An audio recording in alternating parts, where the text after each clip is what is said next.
ሰላም ጤና ይስጥልን እንደምን ከርማችኋል ውድ እንደ ቤተሰብ ፕሮግራም ተከታታዮቻችን አብራችሁን ስለሆናችሁ እናመሰግናለን። ዛሬ አንድ እንግዳ ይዘንላችሁ ተገኝተናል።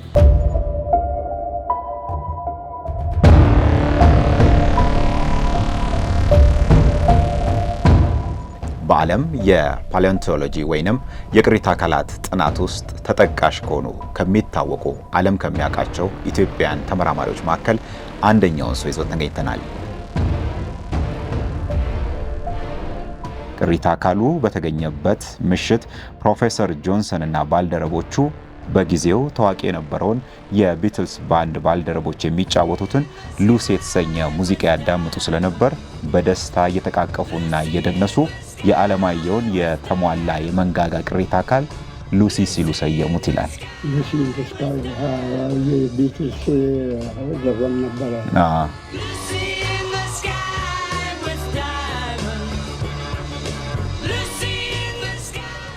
ከሉሲ መገኘት ጀርባ አሉ 18 ያክል በተለያየ ጊዜ የተገኙ ቅሪተ አካላትን ያገኙ የተመራመሩ ከሌሎች የቡድን አባላት ጋር ሆነው ውጤቱን ካስመዘገቡ ሰዎች አንደኛው ናቸው።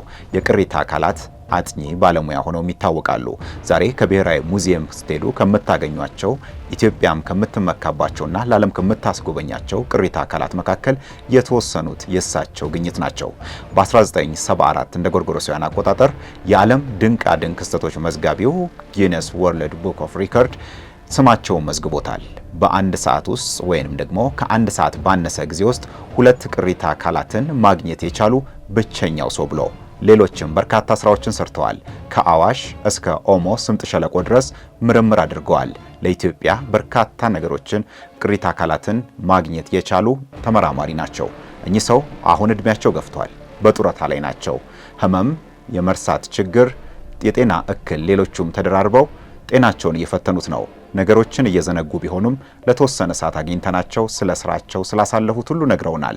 ዛሬ ያሉበት ሁኔታ ጥሩ ባይሆንም ያለፉትን ጊዜ አጫውተውናል። የዛሬ እንግዳችን ናቸው። አብራችሁን እንድትሆኑ ግብዣችን ነው።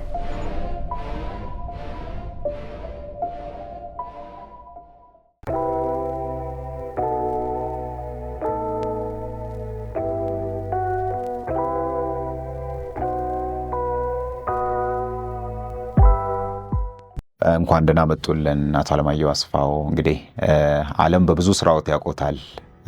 ብዙ ስለ እርሱ የተጻፉ ጽሁፎችንም አይቻለው። በተለይ ከሉሲ ግኝት ጋር በተገናኘ ስማቸው ቀድሞ የሚነሳው እነ ፕሮፌሰር ዶናልድ ጆንሰን ሁሉ ስለ እርሶ ብርታት፣ ስለ ስራ ጥንካሬ፣ ስለ ምርምር ብቃቶ ብዙ ብለዋል። በተለይ አስቸጋሪ በሆኑ አካባቢዎች ላይ ፈተናውን ሁሉ ተቋቁሞ የምርምር ስራን በመስራት በጣም ማደንቃቸው ሰው ነው የሚል ጽሁፍን አይቻለው። ሌሎች ዓለም አቀፍ ስራዎችም እውቅናና እንዲሁም ደግሞ ክብር የተሰጣቸው ናቸው። እንግዲህ እንደ እድል ሆኖ እኛ ሀገር ደግሞ ብዙ ሊባሉ ሲገባ ስሞት ተደብቆ የኖሩ ሰው ነውትና ስለተገኙ በጣም እናመሰግናለን። ራስዎትን ያስተዋውቅልን።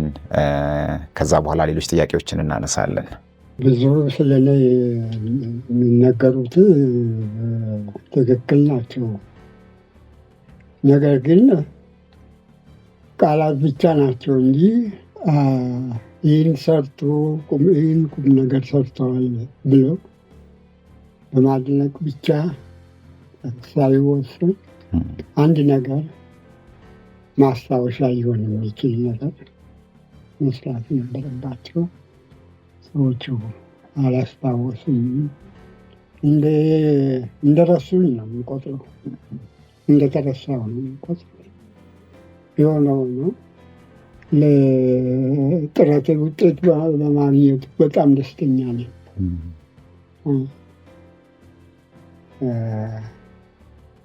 በማድረግም በጣም እኮራለሁ።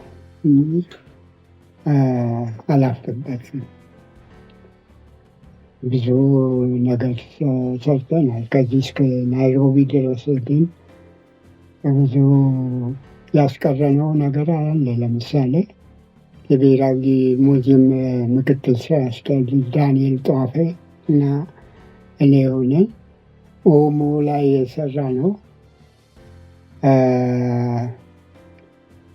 ፎሲሎች በኢትዮጵያ ውስጥ መጠናት ሲገባቸው ወደዛ ወደ ናይሮቢ እየተወሰዱ ነበረ ሲጠኑ የነበሩ።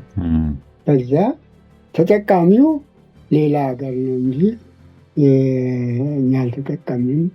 በዚህ ምክንያት አቤቱታችን አቅርበን ሚኒስትሩን አስወስነን ወደ ኢትዮጵያ እንዲመለስ አድርገናል። የኦሞ ጥናትና ምርምር በሉዊዝ ሊቲ ተጀምሮ እዛው ይካሄድ ነበር በፊት። በኋላ አስመጣ ነው እና ሪቻርድ ሊቲ የሉዊዝ ሊቲ ልጅ ራሱ ሉሲ ስትገኝ ከእናቱ ጋር ሜሪ ሊቲ ከዛ አዲስ አበባን ጎብኝቶ ሉሲንም አይቶ አድንቆ ሁላችንም እንትን አይተን ተመልሷል እና ከዛ ጊዜ ወዲህ የምርምር ስፍራው የኢትዮጵያው አዲስ አበባ ማነው ኦሞ እንዲሆን እና እንደ ካሁን በፊቱ ዝም ብሎ ፎሲል እየተላከ ሌላ ሀገር እንዲጠና አለ። እንግዲህ በፊት እዚህ ይገኛል፣ ምርምሩ እዚህ ይሰራል። ቅሪተ አካሉ ከተገኘ በኋላ ሁሉም ወደ ውጭ ይወሰዳል።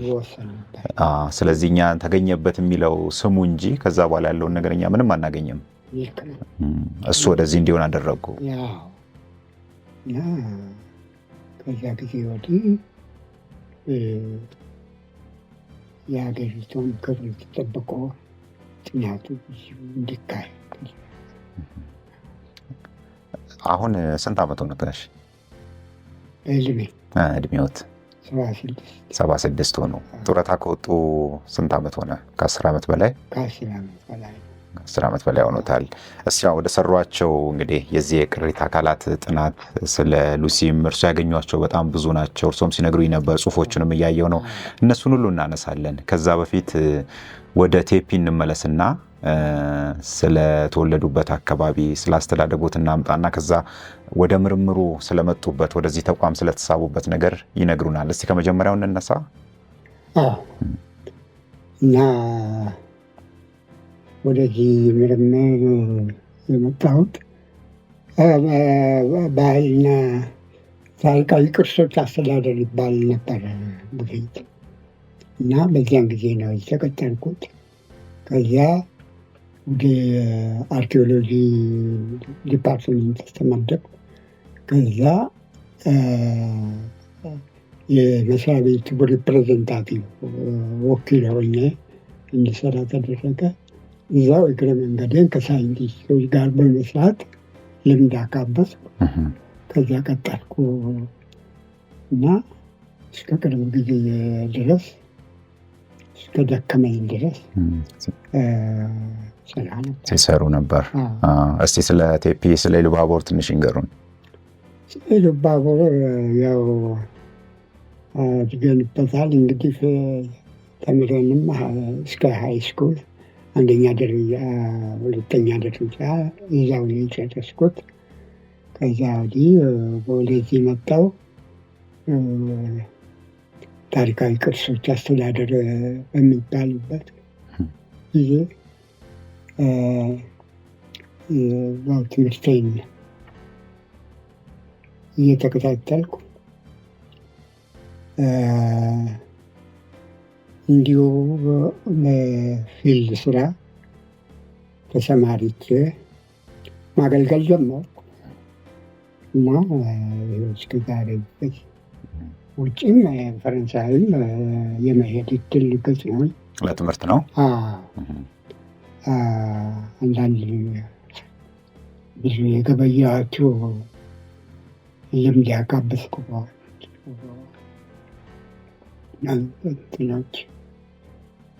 ጥናቶች ነበሩ።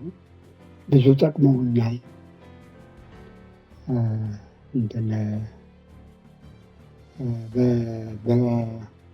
ጥሩ ስራም ለመስራት የሚያስችል እውቀት ገዝቻለሁ። በዛም አገልግሎቴን አበርክቻለሁ። ውጤቶቹም ለመላው ዓለም ታይተዋል። በጣም የሚደነቁ ውጤቶች ናቸው። ይሄንን ያኔ እንግዲህ የታሪካዊ ቅርሶች አስተዳደር ይባል የነበረውን ተቋም የዚህ የቅርሶችን ጉዳይ የሚቆጣጠረውን የሚመራውን ተቋም ወደዛ ተቋም የመግባት እድሉን ያገኙት እንዴት ነበር? መጀመሪያ እና ሲገቡስ መጀመሪያ በምን ስራ ነበር የተቀጠሩት? ቤተ መጻሕፍት መዘክር የሚባል ነበር፣ ናሽናል ላይብረሪ የሚባል እዛ ነበር የተቀጠርነው እና ማስተናገድ፣ እንግዳ ማስተናገድ፣ አንባቢ ማስተናገድ ነበር። ከዚያ እንዲሁ እያልን ፊልድ መለወጥ ሁኔታዎች ተፈጠሩ። እኔ የተመረጥኩና የቅሬታ አካላት ዳኞችን እንዲከታተል ተደረገ። በዚያው ልምድ እየቀሰምኩ መጣሁ። እንደበለው ሆኖ ለውጤት አመርቂ ውጤት የሚያስገኝ ተገኘ እና በዚያ ነው ወደዛ ሊመጣ ይቻላል። በሂደት እንግዲህ የዚህ የቅሪተ አካላት ጥራት ወይንም በዚህ በጥናትና በምርምር ውስጥ ኢትዮጵያን እንግዲህ ከዳር እስከ ዳር አይተዋል።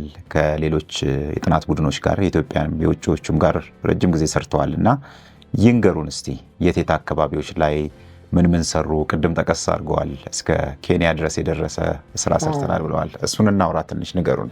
በአርኪኦሎጂ ኔቪል ኪቲክ የሚባል እንግሊዛዊ አለ። እሱ ቲም ሊደር ነበር፣ የቡድን መሪ እና አርኪኦሎጂ ጥናት ነው፣ የሂስቶሪካል አርኪኦሎጂ አክሱም አካባቢ ሰርተናል።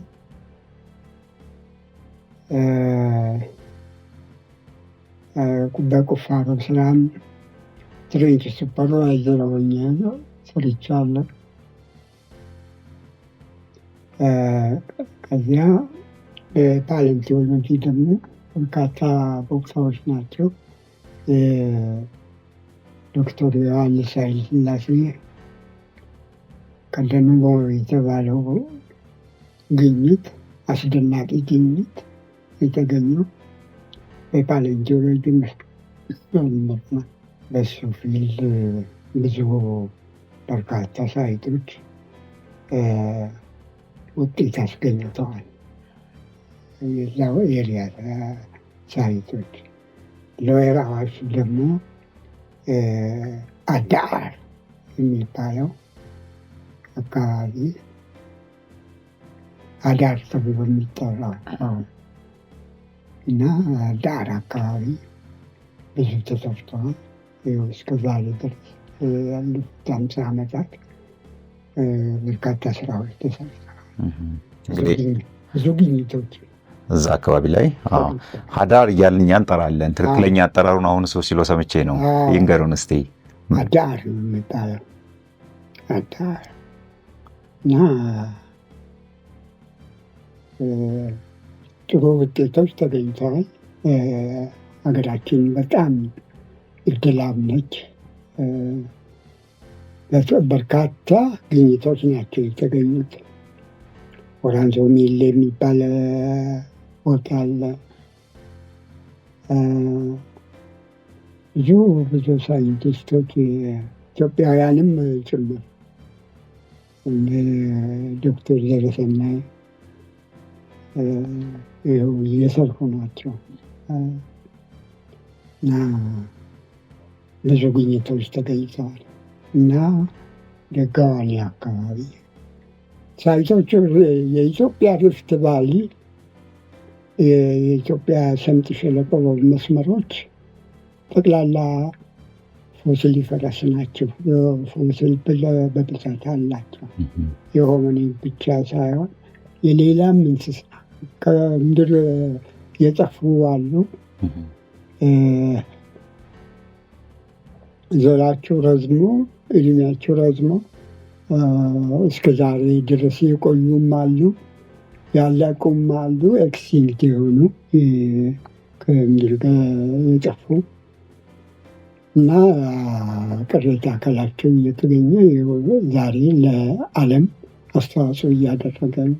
አሁን ፓሊዮንቶሎጂስቶች ምንም ችግር የለባቸውም።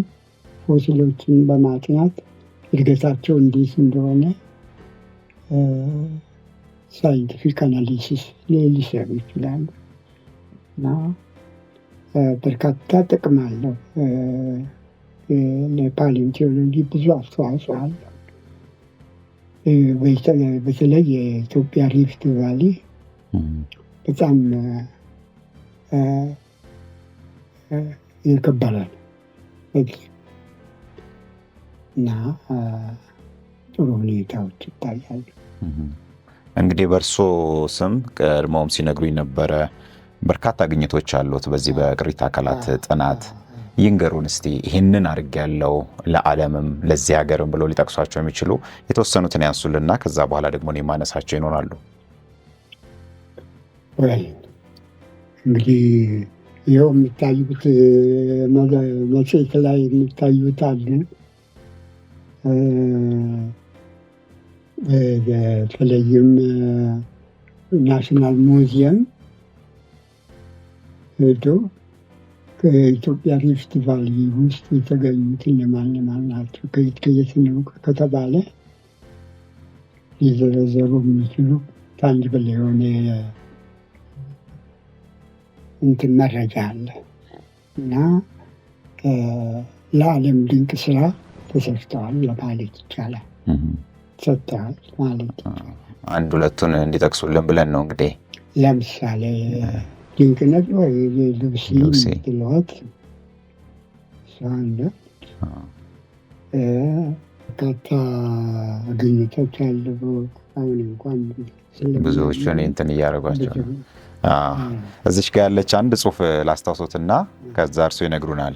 ይሄ እንግዲህ ሉሲን በተመለከተ በአንድ ወቅት መጽሔት ላይ ተጽፎ ያየሁት ነው። አዲስ ጊዜ የሚል መጽሔት ላይ ነው እና አንደኛው ክፍል ላይ ምን ይላል? በጊዜው ምንም አይነት መሰረተ ልማት፣ መንገድ፣ ቴሌኮሙኒኬሽን፣ መብራት በሌለበት ከጥቂት የባዕድ ዜጎች የዘርፉ ባለሙያዎችና ተመራማሪዎች ጋር በመሆን ቀደም ሲል ከነበረው መረጃ ቀዳሚ የሰው ልጅ ይገኝበት ከነበረው ስፍራ ከመሬቱ ንጣፍ ከድንጋይ ባህሪ አሸዋ በመነሳት የተጀመረውን ጥናት አቶ አለማየሁ ምንም ሳይበግረው በፍላጎትና በፍቅር ነበር የሚያካሂደው ይላል። ይህንንም ልፋትና ጥረት የሚያበረታታ ይመስላል። ጆንሰን ቁራጭ የእጅ አጥንት የላይኛው የመሬት ወለል ላይ ያገኛል። በዚህ ተነሳስቶም አካባቢውን በሰፊው ይከልልና ሌሎች ተጨማሪ ቅሪተ አካሎችን ለማግኘት ሙከራ ይቀጥላል። በፍለጋው በየቦታው ተበታትነው ተመሳሳይ አጥንቶች ያገኛል። ፍለጋው ግን አሁንም በ456 ዲግሪ ውስጥ ቀጥሏል ይላል። ልፋት ውጤት እርከን በመሆኗም አቶ አለማየሁ አስፋው በአብዛኛው የተሟላ ነው ሊባል የሚችልና ቆይቶ የሰው ልጅ ቅድመ ዝርያ ነው የተሰኘውን የታችኛውን መንጋጋ አገኘ። ቅሪተ አካሉ በተገኘበት ምሽት ፕሮፌሰር ጆንሰን እና ባልደረቦቹ በጊዜው ታዋቂ የነበረውን የቢትልስ ባንድ ባልደረቦች የሚጫወቱትን ሉሲ የተሰኘ ሙዚቃ ያዳምጡ ስለነበር በደስታ እየተቃቀፉና እየደነሱ የአለማየሁን የተሟላ የመንጋጋ ቅሪተ አካል ሉሲ ሲሉ ሰየሙት ይላል። ሉሲ የቢትልስ ዘፈን ነበረ። ሲጨፍር ነበር ቴፖ እና ሉሲ ኢን ዘ ስካይ እና በዚያው ሉሲ ሆነ ዛሬ የዓለም ሉሲ ነች። ዛሬ እንግዲህ ድንቅነሽ ሉሲ እያልን የምንጠራት በዚህ መንገድ ነው የተገኘችው።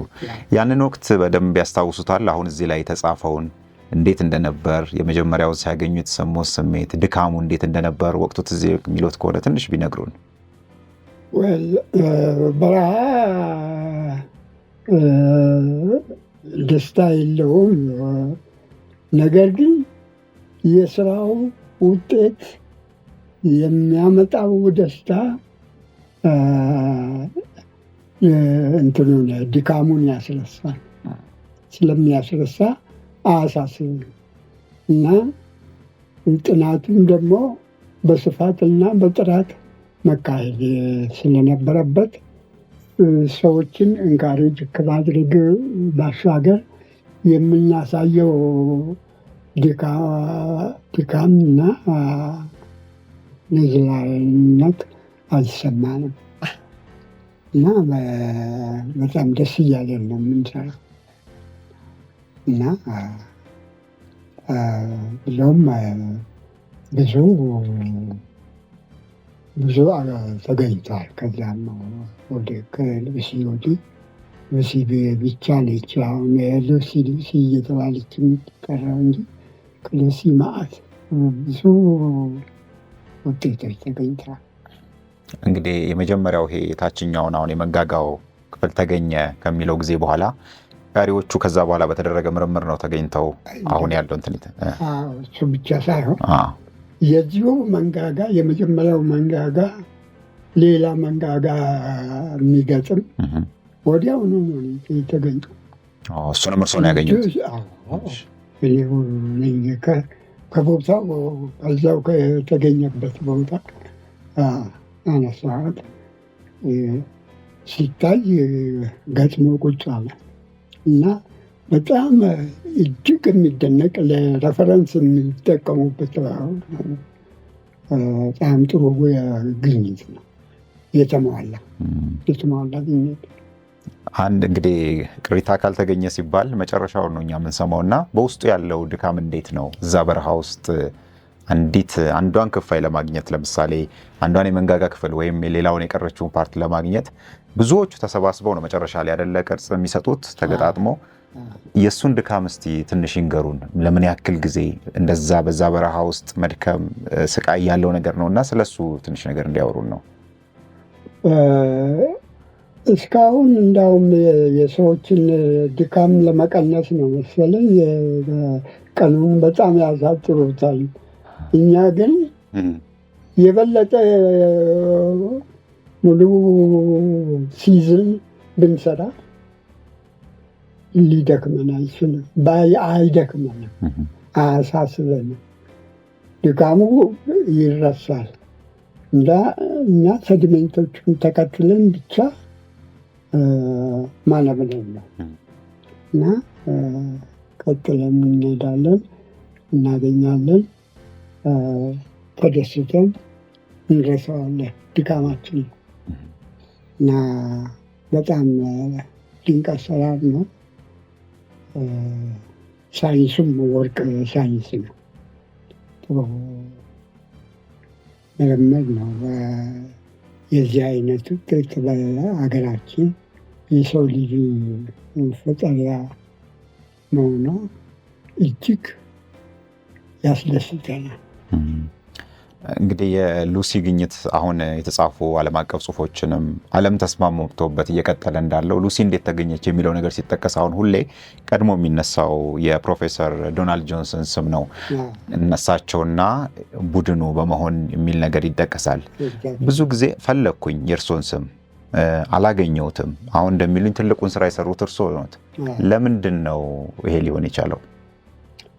ሰውን መለየት አዲስ ነገር አይደለም፣ በሀገራችን የታወቀ ነው።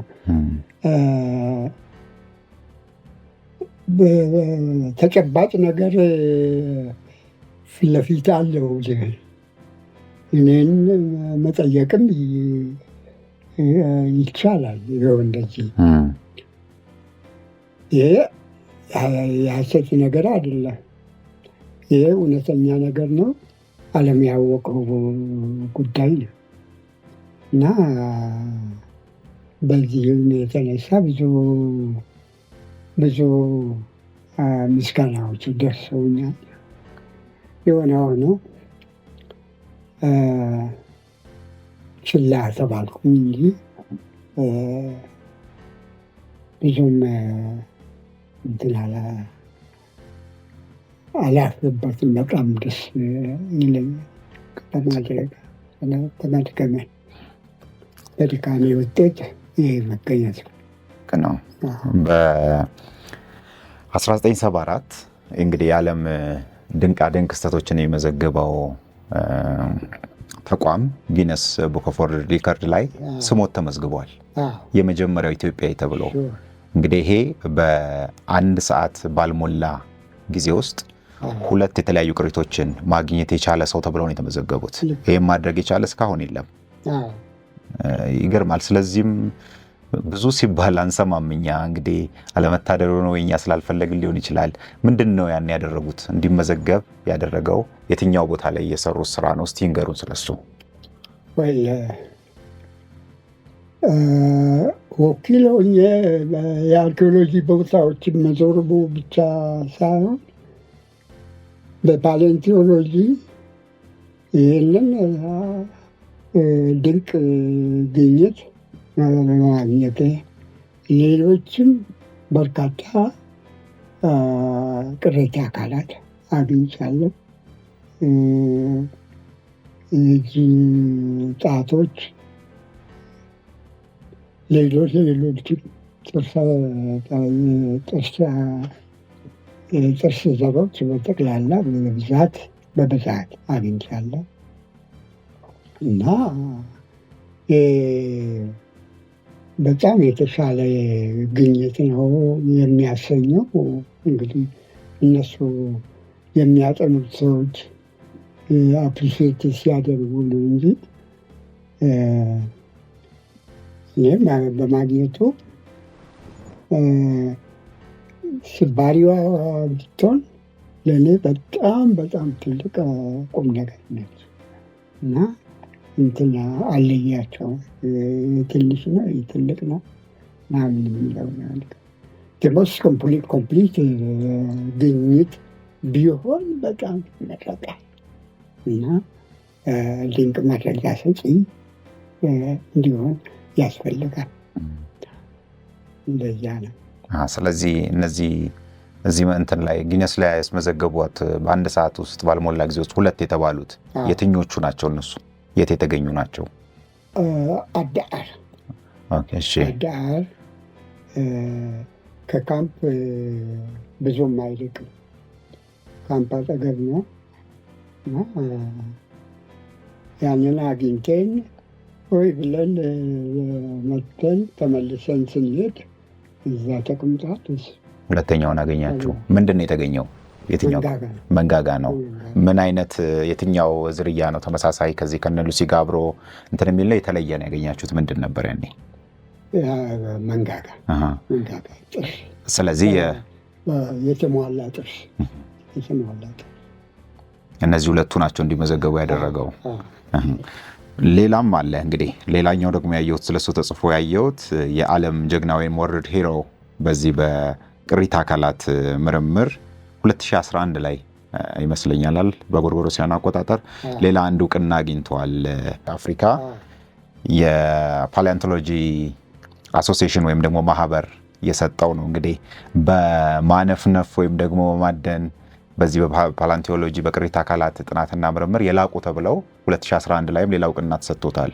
እሱን ጽሑፍ አይቻለሁ። ለዛ እንዲበቁ ያደረጉትስ ስራ ምንድን ነው? እንደው የሚያስታውሱት ከሆነ ስለ ሽልማቱም ስለ እውቅናውም የሚነግሩት ነገር ካለ ብዬ ነው። ስለ ምንም የማስታውሰው ነገር ምክንያቱም ትንሽ ስላመመኝ ረስቻቸዋለሁ። በርካታ ናቸው ያገኘኋቸው። በርካታ ሰዎችም የተለያየ በተለይ ፕሮፌሰር ዮሐንስ እሱ ድንቅ ስራ ውጤት ነው ብሎ እንዲያውም ወስሜ ቦታ ሳይቶቹ ቅሪተ አካሉ የተገኘበት ቦታ ድንጋይ ተከምረዋል። ሐውልት እንደማለት እና ያ ሁሉ አለ። ያ ሁሉ ግኝት በጣም የሚደነቀው ነው። በቃ በስት ፋይንስ የድንቅ ግኝት ከሚባሉት እንግዲህ የዚህ ቅሪተ አካላት ጥናት ፓሊያንትሮፖሎጂስት ከሆኑ ኢትዮጵያኖች በጣም ከእርሶ ጋር የሰሩ ቅድም አሁን በአንዴ ደጋግሞ እያነሷቸው ነበር እነ ፕሮፌሰር ዮሐንስ ኃይለሥላሴ፣ ዶክተር ዘለሰናይ ዓለምሰገድ፣ ዶክተር ብርሃኑ አስፋው እነዚህ ትልልቅ ሰው ብርሃኑ አስፋው ትልልቅ ስም ያላቸው ናቸው። እንግዲህ ዶክተር ዘለሰናይን ሳይ አሁን ያሉበትን ሳይ የሺካጎ ዩኒቨርሲቲ ፕሮፌሰር ይመስሉኛል አሁን። እንዲሁም ደግሞ ፕሮፌሰር ዮሐንስ ኃይለሥላሴ ደግሞ አሪዞና ስቴት ዩኒቨርሲቲ ውስጥ ዳይሬክተር ናቸው የዚህ የሂውማን ኦሪጂንስ የሚለው ጥናት ክፍል። ትገናኛላችሁ? ያን የነበራችሁ ግንኙነት ጓደኝነት፣ በስራም አብራችሁ አሳልፋችኋል። እስቲ ስለሱ ትዝ የሚሉትን እንግዲህ በሚያስታውሱት ልክ ይንገሩን። ዶክተር ዮሐንስ ዜጎች በጣም ያስባል። አንዳንድ እርዳታዎች የሚያደርግልኝ በተለይ ለኔ የሚያደርግልኝ እሱ ነው እና ሌሎችም ይረዳሉ ዜጎቻቸውን፣ ወገኖቻቸውን። እንግዲህ እናመሰግናቸዋለን መቼም አብረን በመስራታችን በጣም ደስ ይለናል እና ለውጤትም ማብቃታችን ተመስገን ነው። እርስዎ ወደ ውጭ ወጥቶ የመስራቱን አጋጣሚ አላገኙም ነበር ወይስ እዚህ መቆየትን መርጠው ነው? ብዙዎቹ እዚህ የነበሩ እንግዲህ ባለሙያዎቹ በተለያየ ስራ አጋጣሚ ወጥቶ አሁን በአሜሪካና በሌሎችም ቦታዎች ዩኒቨርሲቲዎች ያስተምራሉ፣ ኃላፊነትንም ይሰራሉ። እርስዎ እንዲህ የመውጣቱ ነገር እድሉ አልነበሩትም ወይስ እዚህ መቆየትን መርጠው ነው? ወጥቼም ነበረ። ፈረንሳይ ሄጃለሁ፣ ፈረንሳይ ነበርኩ። ነገር ግን አገር ውስጥ የመስራት ፍላጎት በጣም ስለነበረ ዝንባሌ ስለነበር በዛ ነው እንጂ ሌሎችማ በጣም የትና ደርሰዋል። በጣም ሳይንቲስቶች ናቸው። በአጋጣሚው ለመጠቀም አልቻልኩም። አሁን ጤናዎት እንዴት ነው? ምንድን ነው የሚያሞት? እርጅናው ነው። ረሱ ብዙ ነገር አሁን ብዙዎቹ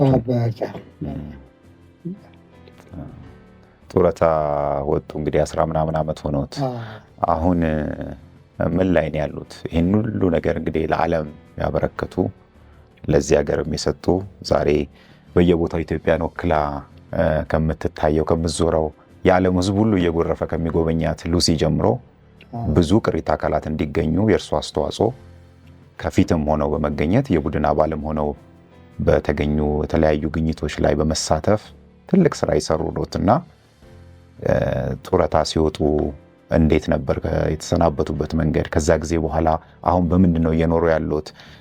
ይንገሩን እስቲ ያሉበትን ሁኔታ። ጡረታ ከወጣሁ ጡረታው ተወረወርኩ እንጂ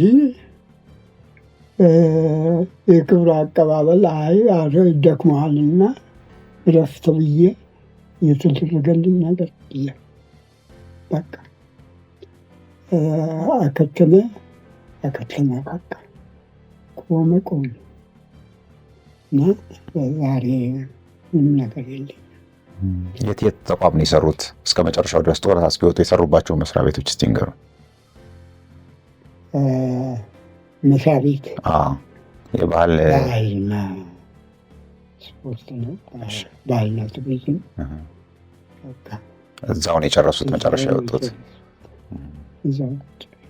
ሲወጡ ምን ተደረገለው? እስቲ ሲወጣ በአንዳንድ አለመግባባት ልንጣጣም ስላልቻል ይመቻችሁ ብዬ ትቼ ወጣሁ። በግሌ ከሳይንቲስቶች ጋር መስራት ጀመርኩ። እስከ ዛሬ እዛው ነው ያለው።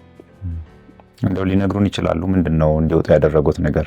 አለመጣጣም ሲሉ ያው ታሪክም ስለሆነ የሚነግሩን ምንድን ነው የተፈጠረው? ሰው መለየት፣ ሰዎችን ለይቶ ሰዎች ማግለል ወንጀል ነው። ለሰራ ሰው የሰራበትን የድካሙን አስተዋጽኦ መስጠትና ማሰናበት ነው እንጂ ብዙም ብሎ ብቻ መወርወር ደስ አይልም። በጣም መጥፎ ነው። ሌላውንም ሞራል ያዳክማል እና ይህንን ያይ ጥሩ ተመራማሪ፣ ጥሩ ደካሚ፣ ጥሩ አስተዋጽኦ አድራጊ ሊሆን አይችልም እና ሞራል ሊነካ ይችላል እና እንዲህ አይነቱ ነገር ሊታረም በጣም ጥሩ ነው። የሰው ልጅ ጎሽ ጥሩ ውጤት አምጥተሃል፣ በላ በርታ ብሎ ኢንካሬጅ ይደረጋል እንጂ የገሌ ዘመድ የገሌ ወገን እየተባለ የሚሰራበት በጣም ደካማ አስተሳሰብ እና ሰዎችን ሞራል የሚነካ አናደርግም አግባብ አይደለም። አሁን ከወጡ በኋላ ወደ ሌላ ስራ አልተሰማሩም? ከጡረታ በኋላ ወይስ እንዲህ ፕሮጀክቶች ላይ ምናምን የተወሰነ ጊዜ መስራት ችለዋል? ሰርቻለሁ ከጡረታው በኋላ። እንዲያውም ብዙ ስራ የሰራሁት ከጡረታ በኋላ። የት ይሰሩ ነበር ከጡረታው በኋላ? ምን ፕሮጀክቶች ላይ? ኦሞም ሰርቻለሁ። ኦሞ አሁን በቀደም ዕለትም ከዛ ነው የመጣው። 1 ዓመት ሆኖናል እና ኦሞ ከነ ፈረንሳዊው ጆሮ ጋር ሰርተናል። ከሌሎችም ጋር ከነ ዶክተር ብርሃን አስፋው፣ ከነ ዶክተር ዮሐንስ እና ከሌሎቹ ጋር ሰርተናል። ስለዚህ አሁንም ይንቀሳቀሳሉ? እንዴት ታዲያ ወጣ ይላሉ? አሁን ትተዋል? አይኔም ደከመ አስተካክለም እንጂ ጉልበት የለኝም። ጉልበትም አልቋል። አጉል ድካም ምን ያደርጋል? የት ነው አሁን የሚኖሩት ጋሼ? ቀጨኔ ቤት አለት? ቤትና ቤት አለ። ካርድ አንድ ወረቀት አሳይተውኝ ነበረ። አንድ ካርድ የ2005 የኮንዶሚኒየም ነው እሱ ነገር የምንድን ነው? ዝም ብሎ ቀበሌ ነው የሰጠኝ። ምንድን ነች እሷ? ይዞ መቅረቢያ ነው። ቤት እንዲሰጡት መጠየቂያ። እሱን ይዘው ጠየቁ። ብዙ ቦታ አልተሳካም። አሁን ታዲያ የሚኖሩት በምን አይነት ሁኔታ ነው? ዝም ብዬ ከልጆች ጋር። ልጆች አሉት? 3 ልጆች ነው ያሉት? 3 ልጆች ነበረውም። እንግዲህ አንዷ ውጪ ነች። አንዱም ዝም ብሎ የኔ ብጤ በብዘኝ ነው።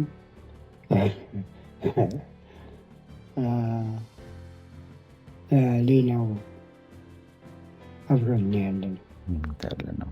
ትንሹ ልጅ ከኔ ጋር ነው ያለ። ስለዚህ አሁን በጡረታ ነው እንግዲህ ከወጡ በኋላ ያሉት። ይህን ሁሉ ጊዜ እንግዲህ ይህን ሁሉ የሰሩ ሰው ጡረታቸው ስንት ነው? ሊነገር የማይገባ እውነት። እንጀራ የማይገዛ ጡረታ ያውም በዛሬ ገበያ ወዲፍቱ እንግዲህ ከዚህ በላይ አናድክሙት፣ እኛም የጤናም ነገር እያሉኝ ስለሆነ እንደው እንዲነግሩን የምፈልገው በሰሯቸው ስራዎች ደጋግመው ያነሳሉ። እኮራለሁ ብለዋል። የሚያኮራ ስራን የሰሩት ዓለም የሚኮራበት ሀገር የምትኮራበት ስራ ሰርተዋል። ቅር የሚሉት ምንድን ነው? እንደው ዛሬ ላይ ሆነው ሲያስቡት ባሉበት ሁኔታም ሊሆን ይችላል፣ እንዲህ ሆኖ ባይ ብለው የሚመኙትም ነገር ሊሆን ይችላል። የሚያስከፋውት ነገር ምንድን ነው? የሚያስከፋኝ ነገር ሰዎችን መለየትና ለይቶ መጥረብ ጥሩ አይደለም። ለማንም ሰው ኢንካሬጅ ማድረግ፣ በርታ፣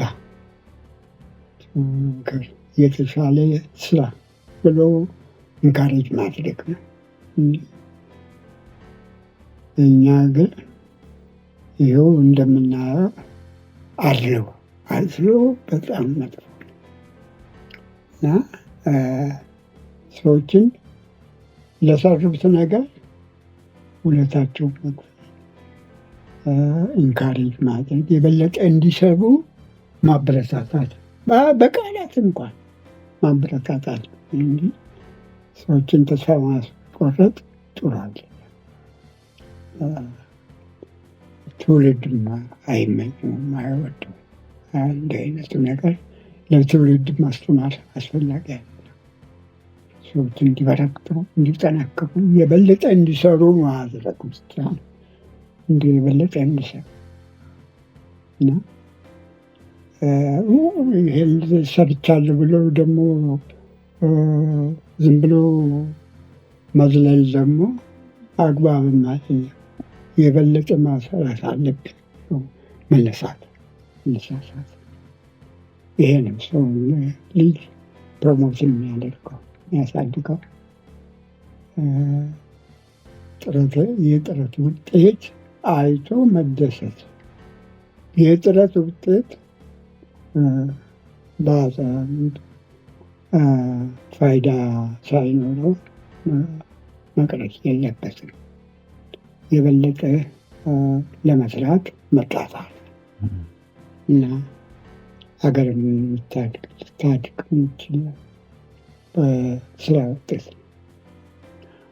ይህንን አምንበታለሁ እና ውጤትም አግኝቼበታለሁ። አልጠገብኩም እንጂ